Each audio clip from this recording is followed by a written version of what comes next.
हिंदी कहानी मूर्ख साधु और ठग।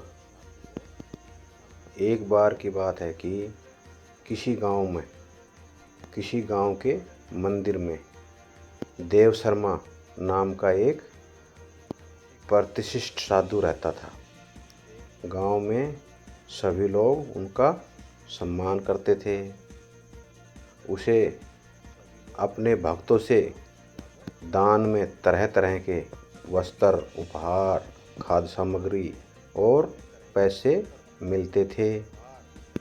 उन वस्त्रों को बेचकर साधु ने काफ़ी धन जमा कर लिया था।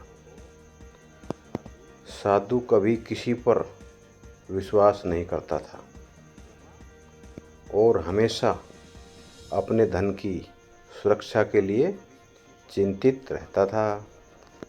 वह अपने धन को एक पोटली में रखता था और उस पोटली को उसे हमेशा अपने साथ लेकर ही चलता था। उसी गांव में एक ठग रहता था।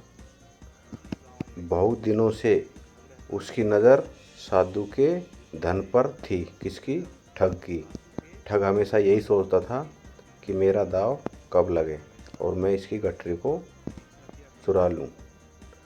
ठग हमेशा साधु का पीछा किया करता था, लेकिन उसका दाव नहीं बैठता था। लेकिन साधु उसे गठरी को कभी भी अपने से अलग नहीं होने देता था। आखिरकार उस ठग ने एक छात्र का वेश धारण किया। उसने उपाय सोचा कि छात्र बनकर इसको लूटा जा सकता है और उस साधु के पास गया। उसने साधु से मिन्नत की कि वह उसे अपना शिष्य बना ले, क्योंकि वह ज्ञान प्राप्त करना चाहता था। साधु तैयार हो गया और इस तरह से वह ठग साधु के साथ ही मंदिर में रहने लगा। जहाँ भी साधु जाता था उसके साथ साथ वो ठग उसी के साथ चलता था। वो उस गठरी के दाव में था। ठग मंदिर की साफ सफाई से लेकर अन्य सभी कार्य भी करता था और ठग ने साधु की खूब सेवा की और जल्दी ही उसका विश्वास पात्र बन गया।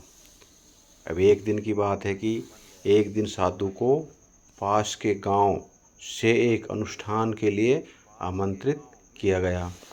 साधु ने वह आमंत्रण स्वीकार किया और निश्चित दिन साधु अपने शिष्य के साथ अनुष्ठान में भाग लेने के लिए निकल पड़ा। रास्ते में एक नदी पड़ती थी और साधु ने स्नान करने की इच्छा व्यक्त की। नदी में स्नान करने की इच्छा व्यक्त की।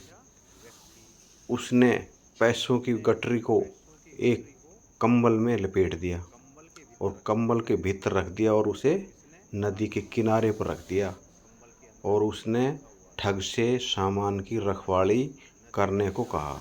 अपने छात्र को, छात्र रूपी ठग, उसको रखवाली के लिए बोला और खुद स्नान करने के लिए अंदर चला गया।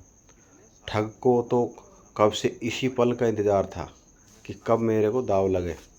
जैसे ही साधु नदी में डुबकी लगाने गया तो वह रुपयों की गठरी लेकर चंपत हो गया, भाग गया वहाँ से।